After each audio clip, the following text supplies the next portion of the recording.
Alright, hey, it is! At the top right is the white Zerg, we will have CaStro, and at the bottom left is the orange Protoss, we will have NeMu. Oh my god. NeMu. Man. I mean, I haven't seen him for such a long time. I gotta say, I haven't seen him for such a long time that I don't even remember him. Like, I'm just trying to. Oh my god. Dude, it's like that old friends that you meet randomly in the street, and he's like, "Hey, what's up, dude? You know, I haven't seen you in a while," and you can't even remember his name. Oh man, I forgot to change the screen. My bad, guys. I'm sorry. All right, we're good. But yeah, it's like and then you're just trying to think. You're like, "Oh my god, who is this person? What is his name? What's happening?" I have the perfect answer for that. I made up, because that happened to me previously, so I figured out a way to get around that. And the way you do it is you say, dude, I haven't seen you for such a long time, you know, how have you been? Typical questions that you ask. And then you say, dude, I was thinking about your... I couldn't find you on Facebook. What account do you use? And then snap. Oh, nice. Now, if they say that they actually have you, then you say, wait, what? What name are you using there? And that's it. You get it. Dude, and then it turns out they're just using some troll name that's not their real name. Well, then look, CaStro is doubting his identity. Uh-oh. It's time for the real LRM versus the fake LRM. Here we go. It's LRM Civil War. It's like a cheap B version of the Avengers. Here we go. Joker boy? I don't think the Joker was in the Avengers though. No. That would be cool though.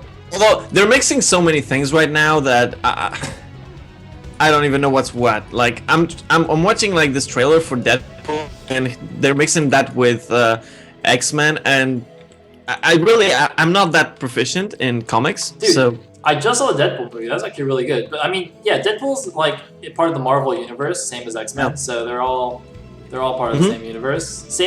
Actually, it's really weird because wait, hold on. Wait, first of all, this game is really weird because we have a Protoss going gateway one base tech build against Zerg, which is not something you see every day. So we'll have to see what he does with this, if it's just sort of the normal Sair DT into expand, or if he does something a little bit more crazy, like some kind of all-in. This has been scouted now, though, by the drone from CaStro, so he knows what's up. I'm pretty sure he just went for the overpull into expand, which is pretty normal. Well, NeMu, if this is the guy that I remember, this is the guy that liked to do like crazy things. Like, for example, doing one scout, then full dragoons, or something like that, you know? But basically because it was so weird, then he caught a lot of players off guard. But this is not that weird. This is basically one base Corsairs into probably DTs.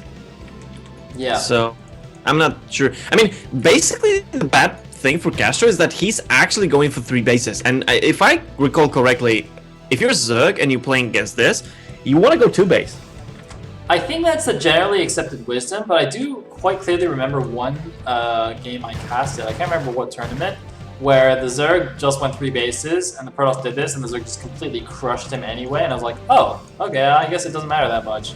But, it's true if you actually manage to get the economy on at least one of these 2 bases. But the problem is, if you don't have a good economy and try to start pumping units, then the distance between the bases can actually make the difference between holding it or not. Yeah. What I'm trying to say is that because this can hit so fast, going for the 3 base, that 3rd base is not going to bring any income until it's pretty much either won or lost. Yeah, that's completely true. I mean, I guess if you're the Zerg and you're just confident enough that you can hold off the attack regardless, then obviously once you've stopped the attack, having the 3rd base already established is way better than if you'd just gone for the build it in your natural or something like that. So it's sort of just saying, you know, I don't care if you're 1 basing, I'm pretty sure I'm going to defend it anyway. And wait, he went speed lot. Okay, that's makes sense. Interesting. Makes sense. 3 bases. Think about it. 3 bases. That actually makes a lot of sense. I have never seen a Corsair into 3-gate speed lot off 1 base before. I don't think. Maybe that's just me. Maybe I've seen it like once and it failed horribly. I don't recall a build like this ever working, but I guess we'll see. I mean, considering the amount of overlords that are dying, who knows? Yeah.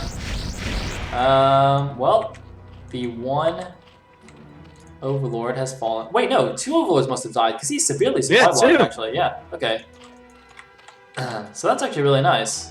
The lair has finished. It's not going to provide anything too useful. Another hatchery here, actually. Oh, he can from CaStro. Oh, okay. I was going to say that would be a little bit excessive, but he sees the speedless now. He's going for the counterattack, though. He's going for the counter because the probe line is pretty exposed here. Oh man, this could be really, really good. Is he gonna go for the pylons? No, he's running around. He's trying to decide what he wants to do. Looks like he's actually going back home. I'm a bit surprised he didn't actually go for the probe line there. But look at this, the mass sunken colony plus the evolution chamber to block the run by plus the lings. I guess he decided the lings were needed back home. 2 sunkens have finished. The zealots are closing. The zerglings need to engage. This is the perfect time. The sunkens will tank the shots from the zealots, and the zerglings will deal maximum damage. And this attack is a complete failure. Yeah, but you why hit that? You hit the third. You know what I'm saying, right? I know. You see. I like how he says that. He says that, but he loses all his zerglings right there. But oh no, he's produced a lot more here. Yeah, but bear in mind there's no tech for CaStro either, right? Like, yes, you have more bases, but you don't really have the economy. Now he's actually starting a creep colony at his third. But if that wasn't, if he attacked directly, if NeMu attacked directly that base, then that base dead. Yep. But looks like NeMu decided to just go straight for the kill here instead. Obviously, if he attacks the third will almost certainly die. But at the same time, that gives CaStro time to build more sunkens and build more defenses than natural, which means you kill the third, but you don't win the game straight away. Whereas NeMu was just going for the immediate win and taking that risk, gambling like that. That's the trade-off you do. Backer asked if he actually scouted the third. No, he didn't scout the third. But considering the Corsair actually saw everything that was in the natural and in the main, you should more than likely know whether there is a third. That's a good point, though. Uh-oh. Wait, but the Lings are actually away from home! Oh my god, look at this! The Lings are out on the map! And the Zealots are now attacking, so the drones have to block. The one Sunken in the back is only being hit by one Zealot, but the second Sunken does finish, but the first Sunken is gonna die. This attack is huge. He's killing the drones now. That could have been a critical mistake, and now half of the Zerglings chasing one Zealot, the other half just doing something not that useful in the base, and CaStro, after trash talking, may actually be in trouble right here. Attacking the Nexus actually in the main of NeMu is not the best idea because it probably won't get it. Oh my god. Oh my god, NeMu needs to type, you joke? You joke? we need the counter trash talk here. NeMu, come on, bring it. Bring on the counter trash talk. Why is he actually killing the Spore? I mean, actually, CaStro is at 12 drones, so you have to remember that no matter how many bases you got, if you have 12 drones, you don't. He's not even mining from all the ones in his main that had to run to the natural. And look at this, more Zealots flooding out here after taking care of the Zerglings in the main. 4 Templar Archives on the way. Yeah, exactly. So NeMu can actually go to Zealot Archon from this because he did bank a decent amount of gas while all of this was happening. You're right. He's gonna have almost enough for 3 Templar, and not much else to spend it on. And here we go, more Zealots coming in. It's a decent number of Zerglings, but a couple Sunkens as well. So the Natural's pretty well defended. And again, the third base undefended, but also unscouted. Yeah, and not that much economy yet there. I mean, it definitely would be nice. Oh, but we have Mutas. The first like Muta. One? It's okay, man. You'll kill these Zealots in like 10 minutes time. It'll be fine. You know what will happen? The Muta is gonna start shooting the Zealots, and the Zealots are actually gonna run indirectly to the third, and he's gonna scout the third, and he's gonna kill it. Oh my god, that would be amazing. Oh, he's got 2 now. Oh, he's gonna make him go. No, they're just gonna leave. This is only position, they don't even care. It's like it tickles. Think about this though, it's 11 drones against 27 probes. So, That is pretty bad news for CaStro, especially because this Nexus is almost oh, scouted. Boom. He actually can't attack this anymore, though, with all the mutas and lings on the field. I mean, I say all the mutas, it's only a couple of mutas still, but it really prevents the Zealots from being overly aggressive.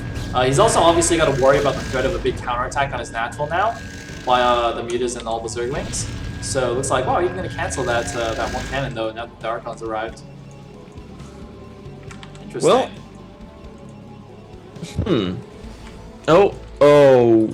I mean, the main thing, though, that even though this seemed like it made no sense, the economy war went straight to NeMu. Like, the difference in workers is insanely high. The tech for CaStro is actually really bad because he has a spot, but he can't really use the spot. He needs to go for something like Hydras if he wants to have any presence on the map. And at the same time, NeMu actually managed to get a pretty decent amount of gateways and a pretty decent tech, so... And there's a DT going to the top left and there's no detection. Oh my. There's no detection. Wait, where's DT? No, go back! DT, stop! Okay. Getting slightly distracted by these Zerglings, but looks like unspotted, so is going to head over. Oops. And it's gonna, if it attacks the Sunkens, I'm gonna be slightly sad, but no, it seems like not. Oh god, the drones! The drones! Pretty fast reaction, though.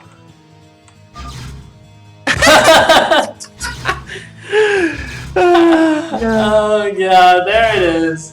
There it is! Yeah, that's NeMu. Okay, I know this guy. Hey, you know this guy now? You remember? Yeah, I remember him. He loved this kind of trash talk. Oh god, that's amazing. Oh man. Hey!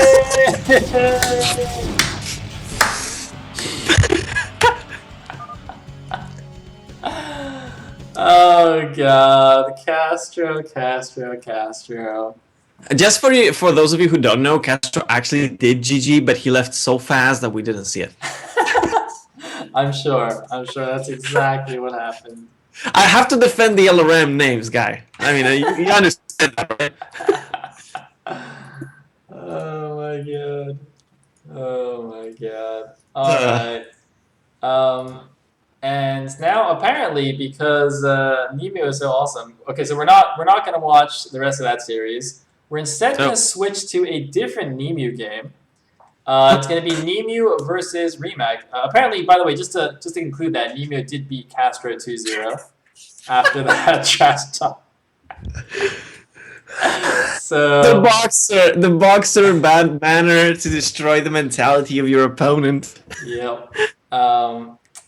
Yeah. Good times, CaStro. But anyway, we're gonna go to another series now. We're actually gonna go straight into game 3. This is gonna be the last game of the night of the cast.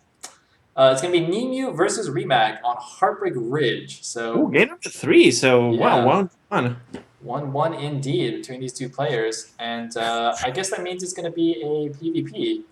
Another PvP on Heartbreak Ridge. Hopefully exciting. I'm not sure about that. If this is the NeMu that I know. Oh god. Well, we'll find out, I guguess. Quickly again, shout out to our sponsor, Rustbrain, for providing our amazing prize pool. Thank you so much. Shout out to Team Liquid.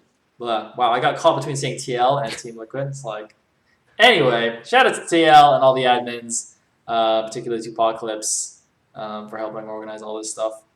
And thanks to all the viewers for tuning in. So with that, the final game of the night, Remag versus NeMu. Here we go.